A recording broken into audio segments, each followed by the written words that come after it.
Welcome back to the AI-Driven Marketer. I'm Dan Sanchez. Friends, call me Danchez. And I'm here with James Laurain, who is working for a fascinating company called AMP, who's really killing it on the personalization side of AI. And James, before I had you on, I told you I was excited about this topic because I recently had an epiphany thinking about okay, the future of AI. You try to the better you can forecast, the better you can make decisions now and start going in the direction of that forecast. And when I started thinking about the future, James, I was seeing Sora and I saw Udio, or I forget how they pronounce it, but I call it Udio, .com with the music, right? And it's making live music. And you're like, oh my gosh, some of the cherry pick songs are actually freaking good. That could be real music. And then you look at that and you're like, you know what? Right now it takes 60 seconds to generate this, and Sora will probably take a few seconds to generate. But I'm like, in a few years' time, this stuff's going to be done in real time. And there's no reason why we're not going to be experiencing custom music tracks and custom little videos that are completely customized and personalized for people real time on websites or wherever the heck we're going in VR. It's going to feel like video game level real time stuff. And I'm like, the future is just going to be highly, highly personalized. And that's going to be a huge part of AI, huge, because who doesn't want it to be more personalized? I used to joke with, I know I haven't even let you talk yet, but I've made a couple of kids books. I'm like, wouldn't it be cool if I could custom order a kid's book and it was customized to my kids, what I want to teach them, but with their names and personalities and interests baked into the book, and just print it on demand, bam, boom, fully personalized. And essentially that, as far as I know, that's what you're doing with AMP. Is that correct? You're personalizing apps. Yeah, this is actually, we're hopping right in. What you've just hinted at, what you've just said is where most people are right now. What we're trying to do is get people to the next level. Here's what I mean. Right now, AI, people are thinking content generation. I can make stuff. I can make a kid's book. I can make this. I can make videos in 60 seconds. I can make music. And so we've had this explosion of basically content isn't your constraint anymore. It used to be. It used to be that I can't write enough blogs. I can't make enough product descriptions. I can't make enough videos or songs or whatever. That was my holdup.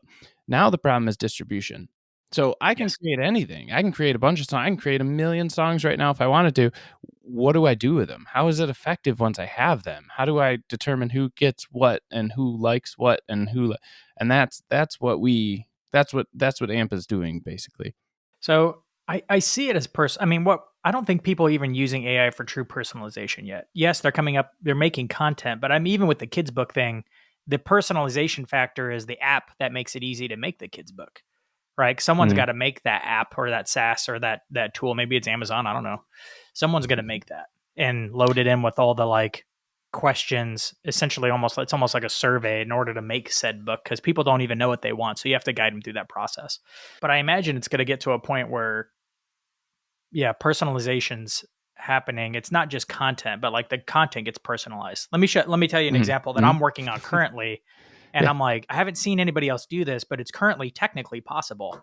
So I'm launching this little AI course. It just goes through the basics, because I have a lot of friends that are like, Dan, how do I get through to where you're at? And I'm like, well, it starts with super prompts. Learn how to do super prompts. Then I have something called the step method, where I'm using templates and examples and also to feed into the super prompts, and then chain prompts. And then you start with custom GPTs after that, but I'm feeding these lessons into my CRM to drip out via an email course. And of course my CRM is equipped to go ping AI or OpenAI's API. I'm like, what if I just take the transcript from each one of the videos in these emails and a few pieces of information about the student, what their job title is, what industry they're working at, maybe what their stage of learning AI is. And I send it back to OpenAI. I'm like, based on this lesson and based on this, what we know about this person, give me a short little action plan for this person. That's personalization. But it's way more than just the Mad Lib style we've been using for forever. It's actually personalized instructions. Is it kind of shallow? Yeah. But is it way better than if I had just written a generic sample? Yeah, way better. Because it's speaking to their world. Speaking to CMO is going to be different from email marketing specialist, right? Very different. but still in the same context of the lesson. That's kind of where where it's capable of being now, but in the future, I can only imagine what that, like the video will even be customized in the future. No, and you're hinting towards exactly what we do. This is really cool. So part of this is again around the distribution, who gets what and how do we determine who gets what and what they see and all that stuff. So what we have found, so data is a problem for companies. They view data as a problem. There's never enough data, it's never clean data. For your example, It's your email list. You have your email list, everybody has a job title and things like that. But really you probably have more data than you think you do or realize you do. You also have information about, did they click, did they not click, when did they click, when did they open, how much did they read, did they scroll down this far, there's a ton of data here. So what we've found is you can feed that data back into the AI and not just create like the custom content, because again, everyone's head's in content right now. Not just the custom content for the course, but also, when should I send this email? How often should I send this email? Should I send this email or this other email? Like there are a lot of decisions there that can be made. And that's what we're doing at a brand scale. Now think of it for a brand. You have, especially, so we'll just say B2C, think of like a clothing retailer. I have, every time you've opened an app, if you have an app, every time you've opened an app, did you open emails? What did you click? Which piece of information did you click? What products did you view? Did you add to cart? Did you add to wish list? Did you remove? Did you use a promo code, a gift card? The amount of data you have is massive.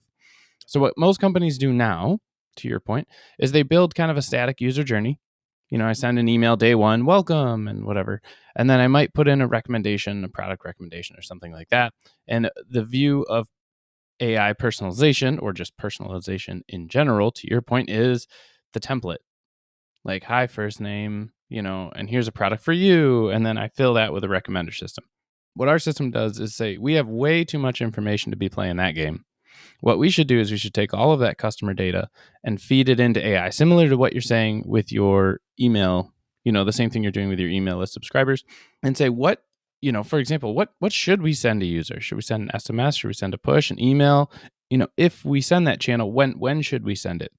What should we put in it? And we're building that user experience. And it's even decisions like, and we're getting into the agentic part, which we should talk about, but decisions like, if they abandon a cart, should I send an abandoned cart email or should I not? Because it's always been the de facto that, like, yes, you should, and it should be sent within 30 minutes and all that. Until they get trained for it, and then they're just taking advantage of the system, Yeah, I just saw that. If you cancel your Grammarly account, they send you an email for 50% off. So it's like, I told everyone on our team, go cancel your Grammarly and then sign back up, because you get 50% off.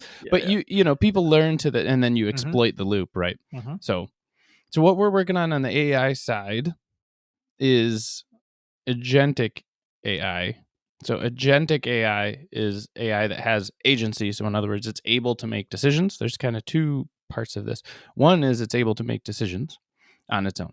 So when you're creating content, essentially it is making decisions, right? Because if you prompt it for something, it is determining what it should feed back. And people are used to this with LLMs. So I ask it to write my science paper for school, and it makes decisions about what words to put on the page. It's already doing that. We're just allowing it to make decisions now, like, again, email or SMS, 8 a.m. or 6 p.m. Like, there's a lot of decisions on what should I send, who should I send, what should be in the content and all that stuff. We're allowing it to make those decisions. The second piece is, have you looked into like agentic AI at all, as far as like multi-agent systems and all that? I've explored it. Everybody that I've seen talk about like multi-agent systems, I'm like, this is bogus. There's no way this works yet. It works. I'm like, there's no way this is a working thing. But I think what you guys are doing in a tighter environment probably actually works. Because everybody else, I'm like, nah, it's not going to order food for me and get all this done. At least not in any way I want.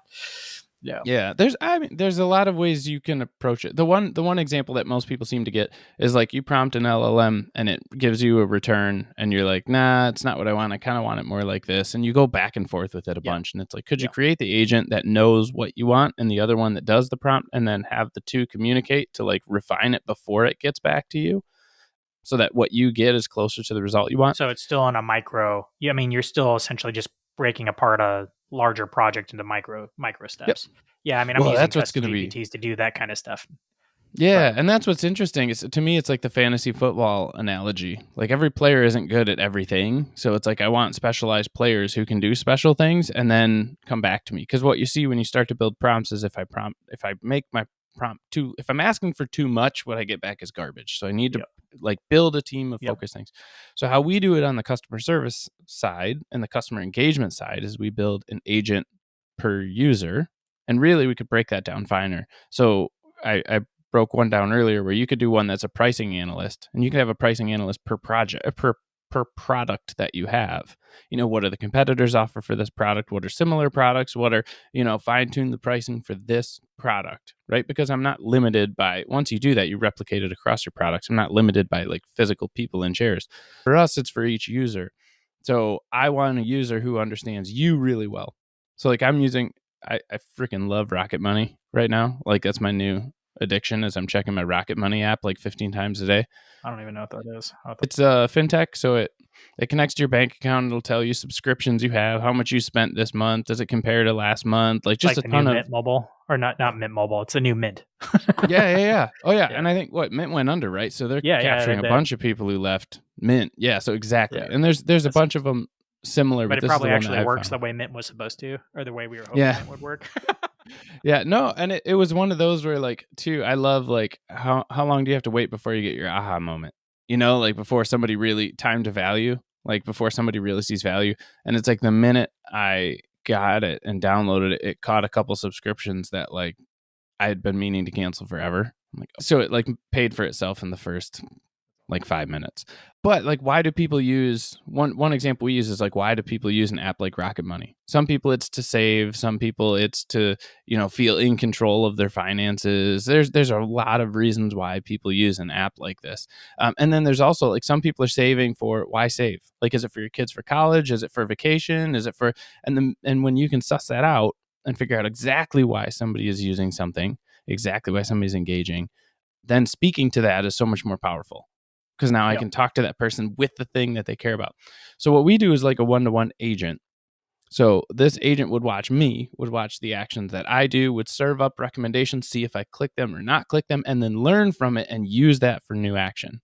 So if you send me something that's like, for example, right now they have something on there for car insurance. I'm sure they have a partner that's car insurance. Save money on car insurance. It's right in there. It looks like the app. It doesn't look like an ad, but I'm sure they have a partner that they try to drive business to for car insurance. Sure. Okay. If you see that I'm not engaging with that, should you not replace that with something else? Like right now it's just static Yeah. on there, but like I pay Yeah. way too much for car insurance, but I live in the middle of nowhere where there are deer and I hit them occasionally, and I really like my car insurance. I'm not going to switch. So it's like if you learn that because you test and you prompt and you see, and now I change the product for you, and you interact with this and not this thing, and okay, I can learn that at a user level now. Whereas previously our products were very fixed. We had like fixed categories and fixed things like that. So that's where we see the future comes in this, like I said, intelligent distribution beyond just content creation of like, I have infinite content. I don't have to put an auto insurance ad there. I can put anything there. What do I put there? It's That we almost see like the AI agents multivariate do well. testing down to the individual level.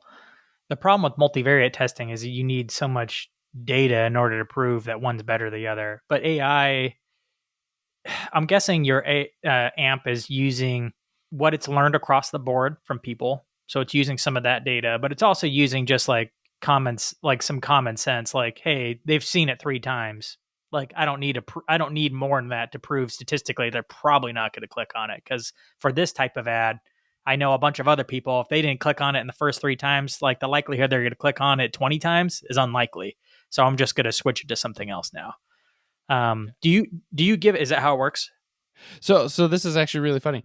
So I work with pretty much all data scientists, and I assume, especially when they first hired me, it was like all data scientists, and you would assume that they would be all over statistical significance, and they're not. Like they could care less about. I shouldn't say that. Well, maybe I should about statistical significance. Here's the example, though. Here's the example. If I want to know what my wife wants for dinner, I can go ask my entire neighborhood, right? And beyond the whole neighborhood, I could go ask my whole city. I could ask the entire world what my wife would like for dinner. Like, how much statistical significance do you want? But I could just go ask her, and the answer is probably more accurate. So, Yeah. really, it's about the quality of your control group, the quality of your sample, I should say, not statistical significance. And really, the rate at which you have to make decisions to personalize like this, statistical significance doesn't make sense. So right now, it's like, should we do green button or blue button? And we put up green button for some, and we put up blue button for some. We run this test for a long time, and then we say, okay, X amount of people have seen green button or blue button. The blue button has a 6% lift, so we're going to go with it. And there's a number of problems with that. One is we've shown people the bad example forever, right? Because we're running this test, so we have to have one is the loser. So you've just shown the loser to a bunch of people for a long time. Secondly, like just because but you didn't know it was the loser, so it was a great system. Well, it's not. Yeah, well, I mean, I've seen some pretty big gains with CRO before across marketing channels, but of course, you can only do it on certain things in certain ways in order to get the gains from it. But like deeper down in the funnel, where I wish it would work, there just was never enough traffic down deeper in the funnel for you to be able to do it, even though you could be killing yourself down there, but not enough traffic. Yeah, and the second, and the second thing though is if it does 6% better, like is that really better, or are there people who like the other version, like who you're not serving now? Because you have to pick one or another. So what we do is we have a whole technical paper on it, but we do a 1-to-1 control group matching. So the point is when you have enough data, you can find people who are similar enough. Because again, if I'm not just collecting points, when you do that test, that basic A/B test, you have like no data on visitors pretty much. Sometimes that's a problem because it's like sometimes am I testing mobile users or web users? Like I've seen things swing because, right? You built something, but you built it for web, but you're testing it on mobile users too, like by accident. So when you have all of this data, you send the agents out and say, find me a duplicate user. And it depends on what you're testing. If I'm testing something like what time I send a message, I want two people with incredibly similar time usage patterns. If I'm testing like a specific product, I want people who have the same purchase history. Like, you've bought the same products. If I'm testing, right? It depends what you're testing, what you want. You grab two users and you test one, not the other. I message one, not the other. Did it work? Did they respond? Did they not respond? And then I'm continuing to update a probabilistic model for each individual user as I'm going. So it's like, I want to find people with the same approximate probability that they will respond if I send something, and then I send this, and did they respond or did they not? And I test the other one. So we're doing this 1-to-1 control matching, which is how we don't need millions and millions of users. We just need to make sure that in your inventory, if you want to call it that, there are users who exhibit similar patterns for the thing that we're testing. Can you do this on websites without people logging in, or is this only work in a login environment? We need it over. There are two things you can learn. Like, so we talk about cold start problem. Are you familiar with the cold start problem? Like, what do you recommend somebody who's never done anything before ever? That's where most recommender systems stall. You just see defaults until you do something. Once you do something, I can send personalized. You start with the most popular things across the board, right? Yeah. So most people do, yes. So other things though, it's like, are the most popular things the highest converting things? Very often not. Yeah, I mean, it kind of works. That's what YouTube does. Every time I go to YouTube on a new browser or something that's never been touched before, it's always the most random stuff. And it's like Mr. Beast, it's always whatever the heck is trending right now, but in multiple categories because it doesn't know. So it's just throwing crap on the wall that's the most popular with everybody else, which is usually nothing I would watch except for Mr. Beast, because who doesn't watch Mr. Beast? Well, so yeah. It depends for now. If you're looking at e-commerce, for example, popularity may not equal conversions. So my point is, do I want to show you the most viewed, or do I want to show you the most bought, or do I want to show you the highest likelihood of buy versus view? Like fewest views, highest buys. Like most people don't see this, but the people who do buy, like there's a lot of complexity in that. But my point is, by collecting all this data, we are able to personalize more right from the get-go. So we can do that because we can say things like, you do know things about people who first visit your website, even if they don't log in. And we can match you with a similar person because of maybe it's just the time you visit. First time visit X time, or maybe it's location, or whatever little breadcrumbs we have allow us to personalize more than just going, hey, this is generally the most popular thing. But most of our stuff, this is why we focus app-based and why we started app-based. It's because the data you have on an app is so much more than what's available via web. And do you work mostly with what apps, or do you work with e-commerce too? Mostly with apps, but I mean like e-commerce apps. So we have e-commerce and food delivery and fintech and subscription and all that stuff. Is Rocket Money one of your clients then? Not officially. In the Not at works. liberty to say anything quite yet. Oh man, that's exciting.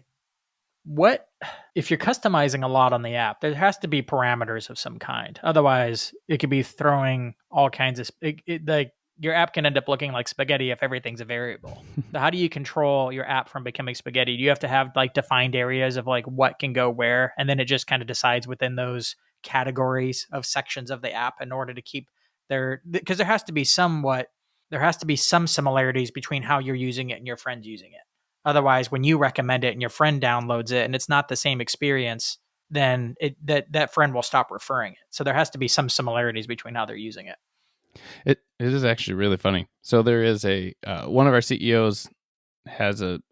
I mean, you can do this with pretty much anybody though. It's funny. You go open the same app as a friend of yours, and they look identical, even if it's an app that you've used for a while. Like except for the YouTubes, the Spotify, like the big players. Take your average one. Lately, I've been playing with like food and grocery delivery. You open it and have your friend open it, and it doesn't even matter if your order history is different. It's like the The same, same except for like recommendations. maybe one Yeah. recommender slider might be different. My wife was looking at Thrive Cart and it had Mediterranean diet. And I'm like, oh, have you like I like Mediterranean food, but we usually don't cook it. We don't do it. I said, have you done this? Why is this recommended for you? And she's like, I don't know, maybe based on my history, blah, blah, blah. I went and downloaded it too, Mediterranean diet. I'm like, it's just Yeah. the flavor of the month, you know? Yeah. So half the time what's recommended isn't even really recommended. So the parameters, this is what's very interesting to me. When GPT came out, we added an option that would let you, so we were more heavily focused on messaging at the moment. We added an option that would let you generate all the messages that you would want to send somebody. And we even put permission controls in the end. So like you will approve every variant of every message that goes out. So you don't have to be worried about, if we're going to bogus send out, Yeah. either gibberish or something offensive or something. Nobody uses it. Nobody uses it. So the constraints that we have, it's like self-inflicted by users. They want to write all their own content. They want to create it. I imagine it'll change in the future as trust with AI improves and stuff.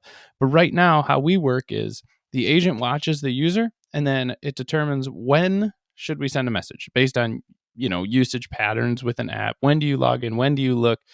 What do you tend to click? When do you tend to click? All that stuff. It figures out when. Then it figures out what channel. Should I SMS? Should I push? Should I whatever? These are all decisions that humans have made with flowcharts before. It doesn't make sense at an individual user level. My wife clicks SMS, like marketing SMS messages. Any brand that sends me an SMS, I uninstall immediately, right? We're two very different people. Yeah. Don't treat us the same way. Also, stop sending them to my wife because then she buys things. But then once we determine the channel, so we have the timing, we have the channel, then we determine what message should you see. Or for example, in the product experience, if you log in, what should you see?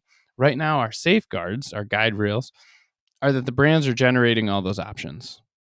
So the advantage is you basically build a content library, and it can even be like your blog posts and summaries to your blog posts or product descriptions or, the way you talk about your product or what should I even just send you period messages about for food delivery apps like for breakfast or lunch or dinner. You can generate those, but instead of like fixing them in space, so like here is the message that I send to everybody on Tuesday at 8:30. The agent says, okay, I think this user responds to, hey, this guy is a cheapskate. Like he loves to save money. He doesn't want to spend money on anything. So when I talk about, hey, you should buy lunch, I should talk about the value of buying lunch and how it's really saving you money instead of just getting crap out of your pantry and blah, blah, blah, blah, right? As opposed to somebody who cares about health, so the agent then dives into that content library, pulls the content that the brand has made that is available, and then populates it. So that's how one way we prevent it from, your product experience being completely uncontrolled we're not even compared to close the to person people even next to you. being able to push it to the point where it can really change a lot across the app yet. They're just your users are just plugging it into little sections of their app and no one's like giving it full throttle control. At least It's not even interesting close to though be worried because about yet. yeah, it's interesting though because you can make a huge impact by affecting little things. I mean, we've seen this, right? That's what A/B tests show. Yeah. Except for what I've learned is I can actually, this is cool. I've tried to write this up in a post, but it's hard to write it up in a way that like makes sense as opposed to talking through it. An A/B test can give you a step change. I was here, I went up to here.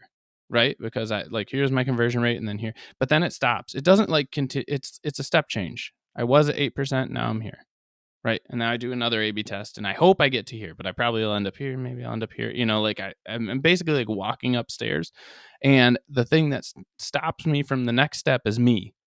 I have to write another A/B test. I have to do the next thing. I have to test, and then I'll move up to the next step. What AI in tweaking little things allows you to do is really create an exponential curve that's improving over time. Because I'm testing, and the individual user level incrementally to improve it. So the difference is, like I said, if you did a workout app, people care about working out and they're passionate about working out. Why? Well, some people, it's because beach season is almost here. Like, so I need to look good. Some people, it's because they deal with chronic illness. Some people, it's because I need mental clarity for work. And I feel more, if I'm working out, then I feel sharper. There are so many reasons why someone works out. And if you can tap that reason, like, all of a sudden they're incredibly engaged. Because oh yeah, I do have that wedding coming up. I do need to look good for that wedding or high school reunion or whatever. And then the kicker is, though, once that event is over, if it is event driven, then somebody like tunes out, right? Well, I did the wedding, that was fun. Like, so how do I keep that user engaged? Now they've changed, right? They're no longer the event driven person. They're the, hey, wasn't that great? Didn't you notice your job performance was better? So even by tweaking little features of an app, little headlines, or what blogs we recommend, or what thing to align with those user values, huge impact. Huge. So it's kind of funny. You don't need like every single element of everything to be incredibly personalized. Although I agree with you, I think it's going that way. At this point, it's funny, if I can catch those softer user preferences and pivot to those, like, you already see massive improvement. What's the minimum viable audience you need on an app? Let's say like a weight tracking app of some kind. Like how small of an audience do you need for this to be viable? Or how big does it have to be? Yeah, I mean, you just need enough redundant users that you feel like you can make an educated decision, that the AI feels like it can make an educated decision on a user, because that control group we talked about. So the smallest apps that we work with are like 5,000 to 7,000 users, which is in pretty monthly small. active? Yeah, and then our largers are 20 to 50 million monthly active users, 100 million monthly active users. So not what we've seen is it just takes longer if you have a smaller group because there's less learning. But you really have to look at current state, because again, the current state of like, I just blast everybody one thing, it really doesn't take much to improve that.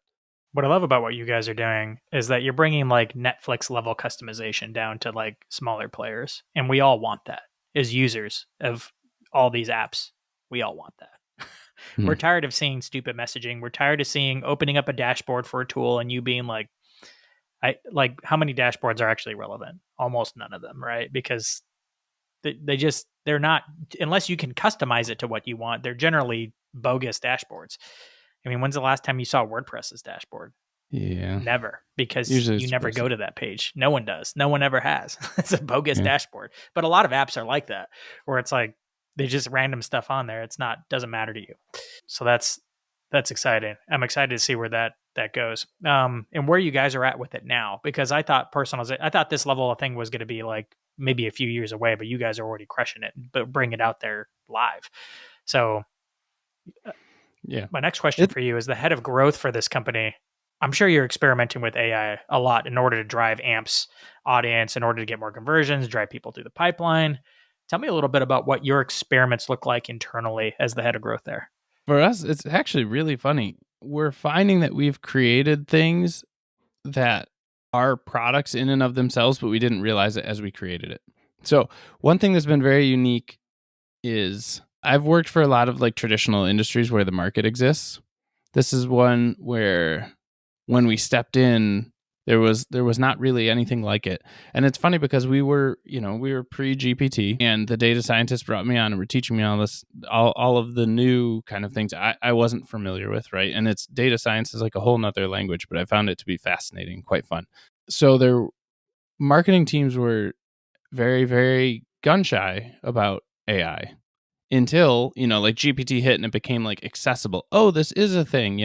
So before that, it was like total trailblazing. A lot of it has been educating users for like, what do we do? And where do we fit? Like, it's like you show up with an automobile and all the people who are, I said automobile. Wow, I feel old. You show up with a car and all the people who like shoe the horses are like, what do we do now? And you're like, I'm not getting rid of like an industry here. You have just different work. So we've talked about, like, for example, you brought up Netflix, but how Netflix has taggers, annotators, people who do product taxonomy, and how product taxonomy, how do we classify certain things, is so much more valuable in an AI world than it was pre-AI. So a lot of the challenges that we face are like, how do we help people understand what this new world looks like, which is like this conversation that we're having, right? As opposed to the world that they were used to, and how is there a place for you in it, and things like that. So So what that's category does it sit in? What category does AMP take up?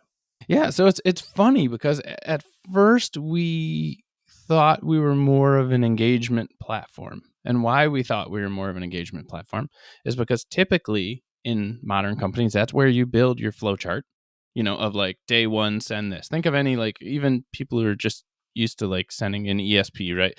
You're just sending out emails. You segment your audience and you say day one, send this email, day three, send this email, day five, send this email. So we thought, well, we're in that gate because we do take that information and we do send the message. We don't actually send it. We connect to whatever service you're using that sends it, but we make the determination of what should be sent to whom. And we put ourselves in that bucket. And then we learned actually it's not the right bucket because, again, there are engagement platforms already that do the sending. We don't do the deliverability, the physical sending. Semi recently, we found out we are actually in the customer data platform space. So are you familiar with the CDP? Vaguely. I mean, I've definitely heard of it, bumping around in tech. Yeah. Yeah. So for those that aren't, what a CDP is basically a place to aggregate all your customer data. So you have a data warehouse where all of your data goes. But then from the marketing side, you want to have specific data about customers. And then you can run queries to say, okay, I want to send a campaign out to everyone who's visited in the past week, but hasn't bought anything in the past week, right? That's really common. What should I do? I should send them all a discount or something. So I go to my CDP and I build that audience. Give me everybody who hasn't visited, who hasn't bought in the past 2 weeks, but has visited. Great. And then I use that to send a campaign. What we find out is that we do that, but at the individual user level. And then we will say, for this user, send this message, because yes, they haven't bought, but they typically buy when they have a discount, as opposed to send this message because this user hasn't bought, but they typically care about quality, or like high reviews or whatever. And so we've found that we brand ourselves as an agentic CDP. So we fit in the CDP bucket. But whereas traditional CDPs allow you to query, we see the query as one of the biggest constraints. You can only query one thing at a time. When you're writing a query to find an audience, you're missing out on all the other queries that you could write. And then we're making the determination of what to send and feeding that to the engagement platform. I've always had a hard time with the whole premise around segmentation. Like, I understood it, why it was important, but in execution, I'm like, I've worked across multiple marketing teams now. Nobody does this because it's a freaking pain to like try to figure out what even these segments want. And if you're doing it regularly, you're doing it haphazardly with no end goal as far as what you're doing to like think about the journey of how somebody comes in and what they're doing. And if they've lapsed, what happens then? So I've generally been one who's like customized the heck out of drip campaigns, right? I was a huge Infusionsoft user before they started to suck, right? Where I had like this very complex onboarding with like all these variables of what they would get or not get, and then what that would happen at each stage. And if they disengaged at a stage, what would happen, where they would go. That always made more sense. And that was kind of like the inbound marketing dream that HubSpot built. Hardly anybody does it that way, but it always made more sense to me than segmenting because you build it. But it's like, I kind of see where you're going, where you guys are going with AMP is like the whole new level from that. Like that was good, but it's even better if you could just personalize it to the individual instead of mapping it to the journey, because different people, as like my friend Ashley Foss says on LinkedIn all the time, she's always like, dude, nobody goes through a straight funnel. But I'm like, yeah, but it's better than sending out random segments, reacting to some down, like you didn't make enough revenue, so you're going to go pull that random segment where you know you can get some revenue, because that's just reactionary. Before the journey, it was at least more predictable because you could run people there through there as cohorts and even split test it and do some cool stuff. But with AI now, I'm like, oh my gosh, like it's like a whole new game. How hard is it to build though? How hard is the AI to build? Yeah, because build it, like for me to build all these journeys, gosh, it took a lot of time. You build one, but it was worth it because you'd write a 5 email sequence and maybe you had a few different paths that people could get in there and where it would go. Great. And it was worth putting a lot of time and effort into it because that journey might last for a couple of years, you know, and it was worth it. It wasn't a one-time thing. It was an asset. Hmm. But how long? But it took a long time to build it out for every segment, for all the contingencies that they fall out of this part. Here's how we're going to re-engage them here. If they're in this segment, like how we re-engage them there, depending on what part of the journey they're on. It took I a think long time to build, from like a years from a to build it yeah. all out. How long does it take to like really get AMP included in all the different sections that you would recommend for customers? Yeah, people laugh, but it's like a couple weeks. Integration's cake. But here's the difference though. It's like we feel like or we think we know the right thing to send, even for like a first email onboarding. Hi, welcome. Take a look around. Here are all the features we offer, right?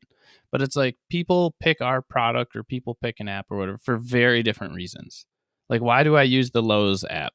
Because I do a lot of handiwork.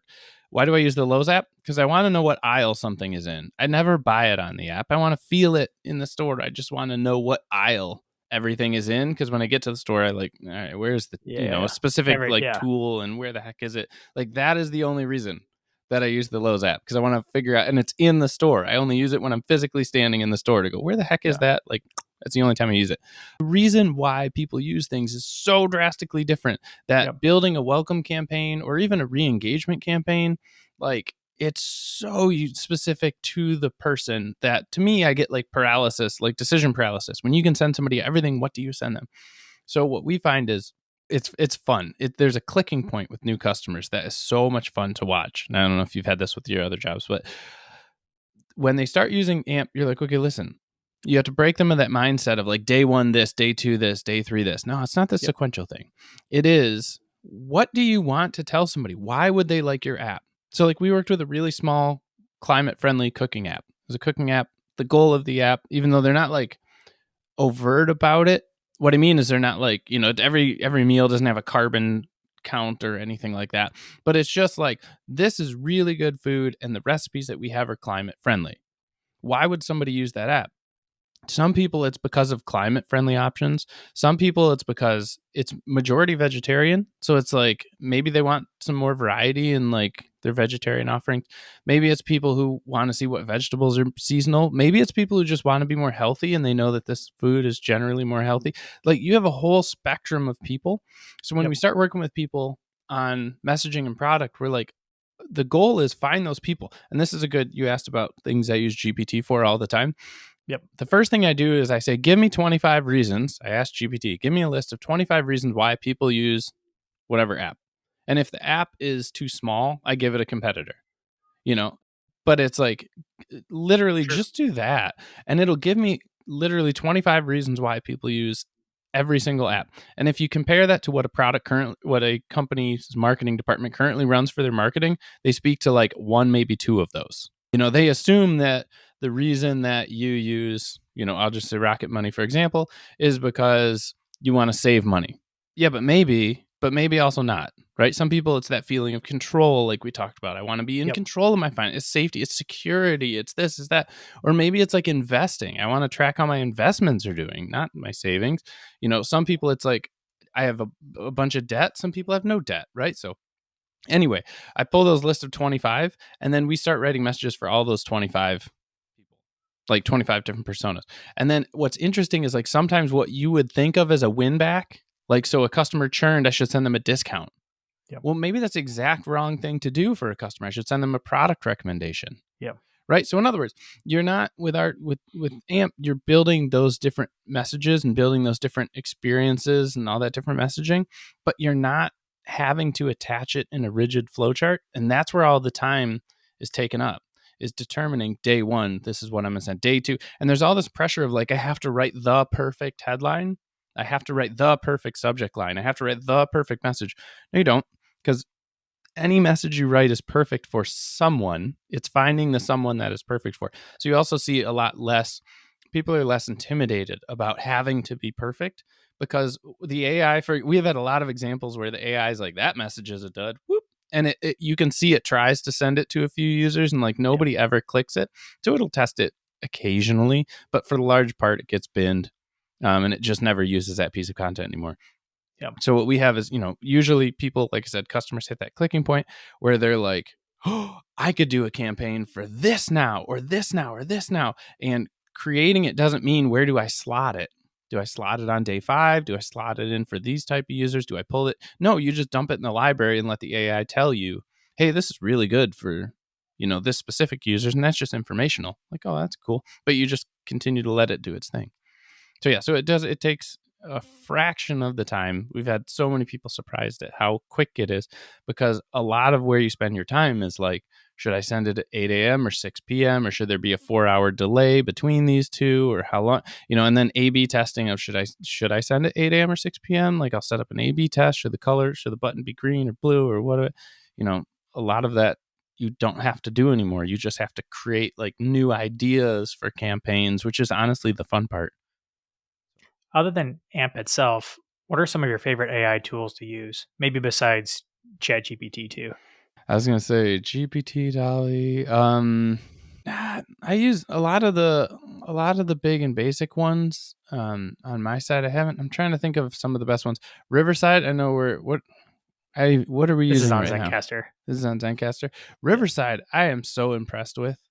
Like, as far as generating clips for podcasts and summaries, and I'll say hopefully you're not being sponsored by Zencastr, but No.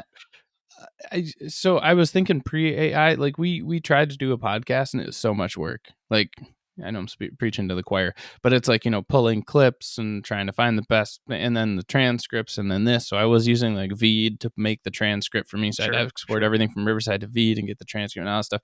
And Riverside, most things, when you're like, here's something of interest, like I want to pull a clip of interest, go find me something of interest, like they're garbage. Riverside does a phenomenal job. That's good. The other one Good to for hear. So last social, I checked Riverside stuff, and it was only 3 months ago. I thought its clips were bad. I was like, but these things, they get better with time. So yeah. Interesting lesson though. It's like, you don't have to be perfect, like with a lot of AI stuff. And this is a message for Riverside, whoever too. You don't have to be perfect. You just have to allow customization. Because if I watch that clip and I'm like, wow, it's not great, but what was just missing before the first it was 5 seconds or the last 5 seconds, right? It's always like you're changing just the slight tweaks at the front or the end of it usually. Yeah.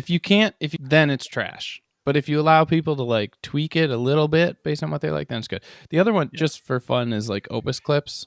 I don't know if you've used them. Oh yeah, I've used Opus. But that's another one for clips, Zencastr has its own clipping tool, which is my favorite. But it's not my favorite because of the AI. It does a good job of picking the clips. The thing Zencastr did that was better than everybody else is it allowed me to one-click publish it. Because if you have one good clip, usually after an episode like this, I'll probably have like 5-7 clips. Great. It's freaking pain to go and take each clip and schedule it across at least 3 or 4 or 5 platforms. But Zencastr is just like publish now or auto post, which kind of schedules it out, kind of buffers it. And I'm like, for that alone, I like Zencastr because I could just be like archive, I can edit, or I can schedule it, put it in the queue, and then I forget about it. It just puts it everywhere. It also pre-writes the copy for it too. I was going to ask, is that decent or is it kind of crap? The pre-written copy, it's at least customized for the clip, but no, it's not what I would write. It's generic vanilla ChatGPT generated based on the little tiny transcript from the clip. But you know what? I don't care because who freaking reads that on Instagram, YouTube Shorts, or TikTok? Nobody. Yeah. But it needs to be there. Yeah. No, but that's what's interesting for me is it's like all the content somebody recommended. What was it? It was one for emails, and they're like, make your emails better. And I'm like, yeah, kind of garbage. Kind of like LinkedIn's like, try rewrite with AI. I feel like in some ways the content creation tools have like ruined actual AI for a lot of people. Because they're like, I've tried it. I've tried AI. It doesn't work. And I'm like, you have not. No, you just click the rewrite my post with AI on LinkedIn. You got to learn how to prompt better. That's why I'm making the little course that I'm making right now to help people. Like, you just haven't. There's a skill to it, and people who spend more time on it get better results with AI. Yeah, but to your point too, it's not just generation though. This is what's really interesting to me. Content generation is certainly a piece, but distribution is what matters. Because if you had something that instead of auto schedule post was like you knew who the audience was that was most interested and what time to show it to them, right? You're leaning on YouTube's AI and Instagram's and everyone else's to make those content determinations for you, right? But if you had your own audience, if you had your own, Sanchez empire, you would want to create that for yourself instead of like, here's one thing. Because another point is, we see this with companies all the time, content reuse. Something you recorded like a year ago might be exactly what somebody needs right now. Yep. Gosh, that disturbs me more than anything else. Like the fact that I've written some killer content 2 years ago and it's just as good today, but nobody even remembers it and it needs to come back. That destroys me. So this is one of my favorite applications. So, and it's such a quick win and I just love it. So we'll load in blogs, a company's blogs into their messaging. So this works really, really well. It works for everybody, but for subscription apps, like the workout app I brought up. So as an example, one workout app has like exercises, like how to do certain exercises. And then they have blogs on like different body parts, so like some of them are exercise based, like how to do a squat. Some of them are like leg day, like a body day. But then they have other ones on like nutrition, right? Blog. These are all like, to your point, really good, valuable blogs. Nutrition hasn't changed, right? Except for if you want to get like tinfoil hat, we can talk about why the food pyramid looked like it did back in the day, because we were told to eat bread nonstop. Anyway. Well, I've heard those stories too. So, and then I live next to Battle Creek, which is like Kellogg's home base. So I know all of it too. Yeah. But then there are also ones on like pain management, right? And there are ones on like training for marathons. So my point is they have all this great content. So what we say is load it into messaging, write messages that link to those blogs for different users for different reasons. And their blog traffic takes off. Like, because I'm reusing these blogs that are like, I don't care if it's 4 years old, it's still applicable. Because when you're looking at a subscription app, you're like, how do I keep people engaged, right? So if you're a workout app and somebody gets injured, they stop using their workout app. So you could build in some logic that, hey, if we have a user and they were active and then go dormant for whatever, then send injury blogs. But that takes work to set up that whole infrastructure. Instead, our AI might learn, hey, we've seen this pattern in other users before, and now I'm seeing it with this user. So therefore, start sending injury blog, and we start to see traffic tick up on all these different blog types and stuff. And then people get re-engaged. Because again, if you hurt yourself, you might think, well, it can't work out. But then if I can give you a tip on like how to get back to the gym faster, because, here's how you deal with shoulder recovery surgery, boom, everybody wins. So yeah, man, I can't wait for that to be available to like small players like me. Because I've made so much content, blog posts. I've got hundreds of podcasts.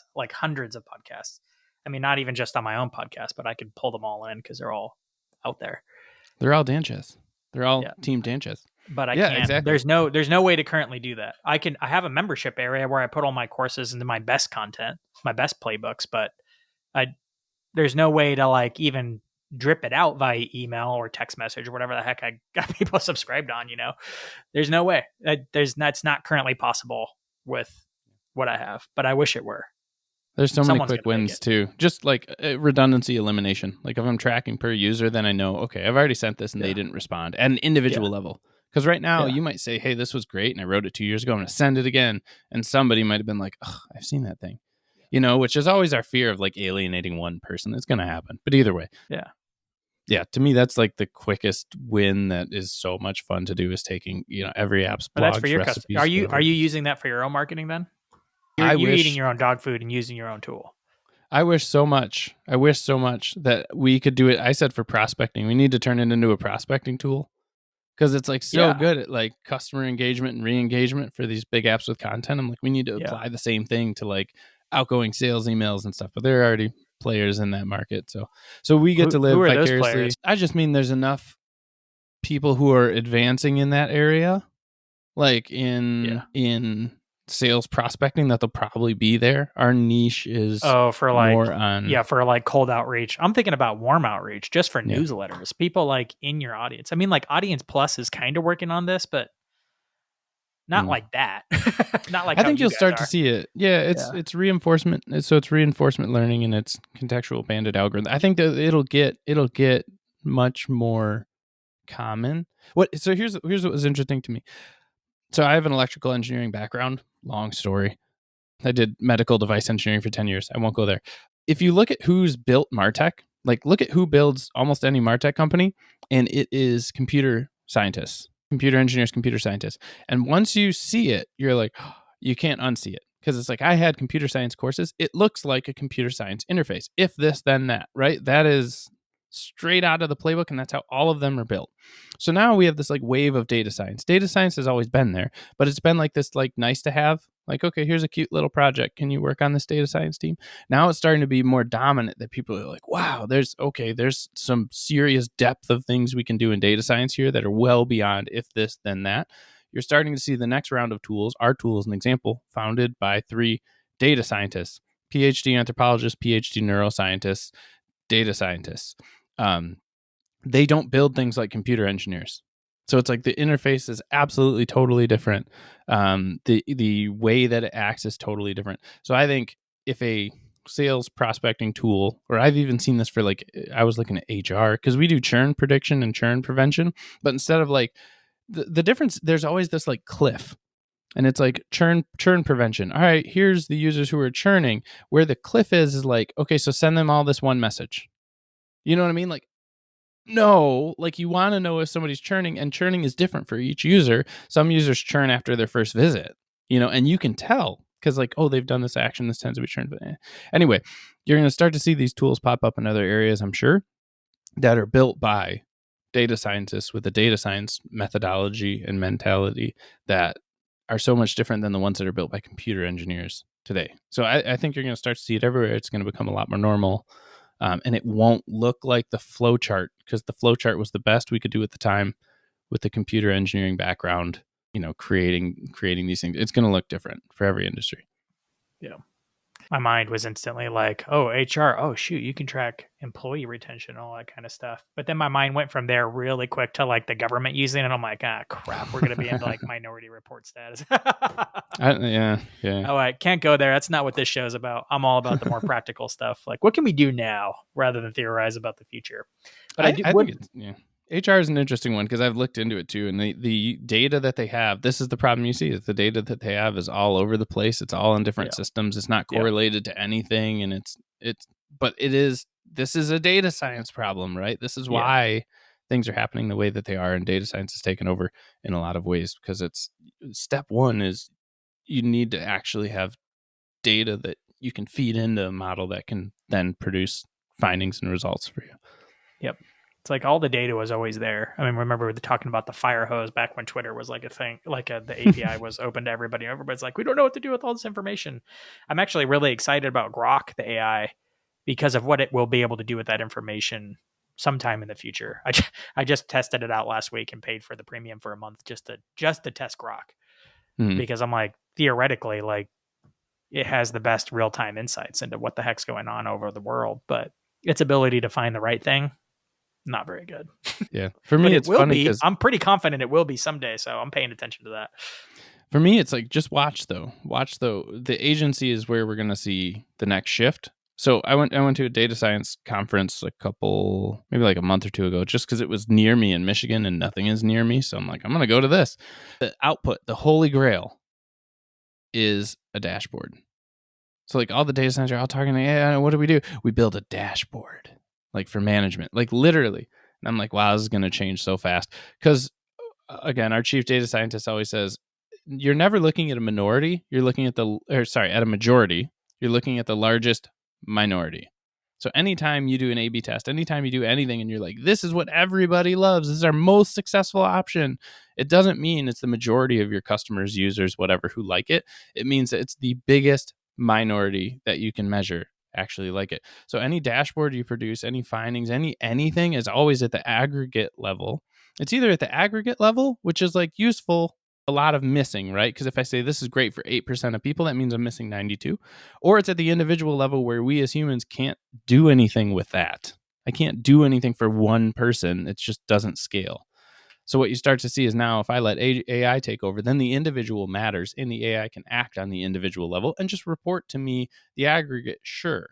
But the dashboard is just a helpful feature to see where trends are going, as opposed to like where I'm making like super huge, broad sweeping decisions that affect everybody. Dashboards give you the illusion of control, Yes. but only I've made useful dashboards for myself, and other people like looking at them, but I'm like, you don't even know what you're looking for. I do, because I built it and I know what I'm looking for and why I built it. But generally, most of the time I see executives looking at dashboards, I'm like, you don't know what you're looking for. Yeah. You just like to report on it. And most of them are like these like stupid like widgets that I'm The like, dials. that tells you nothing, because you need the context of the number that came before it and the Yeah. history of it, and even to be able to make a relative guess if that number is good or not. So, oh well, it is what it is. But I'm excited about where it's going with AI and being able to turn it forward. James, thank you so much. It's been a fun, nerdy conversation to dive into about personalization, man. I've learned so much about where it's at now and where this could be going in the future. I'm just hoping what you guys are doing like trickles down a little farther, it comes out a little bit more, because I'm excited for it to hit all these apps, because it's coming. Yeah. Me What too. you have anything going on that you want to promote, like a webinar or a video that people should watch to learn more about AMP? Yeah, I can say we just spoke. It was a lot of fun. We just spoke at MAU, which is Mobile Apps Unlocked, which is a big conference. And even if you don't have an app, we dove into how Spotify does their growth loop. Right, they have 6,000 genres. So why do they have 6,000 genres? Why does that make sense? And we dive into Netflix's tag and kind of all that stuff, and then show examples of personalization through chatbots and recommender systems and all that stuff. So it's me and our chief data scientist. Nerdy but accessible, so I can send you the link for that. But we got great feedback. Most of the time you go to a conference and you hear talks that are like so high level, that are like, retention's important, you shouldn't let customers churn. Great. We tried to get in depth with a lot of examples and data, and got really good feedback. So I can send that. I'll drop a link to the YouTube video for that in the show notes, but I saw that video. I know it's on your homepage, so I'll make sure to link to the homepage as well. I forgot. Again, we put James, it there. thanks for joining me. Yeah, thanks for having me.